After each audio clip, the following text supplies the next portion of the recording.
Hello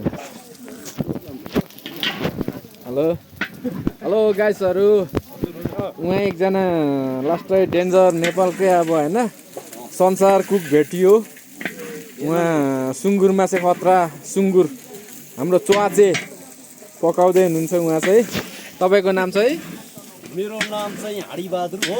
हजुर हजुर मेरो घर चाहिँ यता सन्दकपुर गाउँपालिका। हजुर म त यो मासु पकाउनु चाहिँ मैले अहिले भर्खरै भन्दा नि 15 वर्ष भएको सिकेको। हजुर हजुर म विभिन्न देशमा मासु पकाउनु जान्छु। हजुर हजुर आज चाहिँ यहाँ बिहे रहेछ गाउँमा। हजुर अनि मलाई उनीहरू थाइल्यान्डको भिसा थियो मासु पकाउने। यो गाउँमा नि अलिकति मिठो खालको पकाइदिनु भन्ने अब अनि यो बिहेमा चाहिँ कति दिएर आउनुभएको तपाईँलाई होइन आफ्नो गाउँमा फ्री हो। ए फ्री ल ल ल ल ल गाउँमा होइन हजुर हेर्नु न यो मासु पकाउने।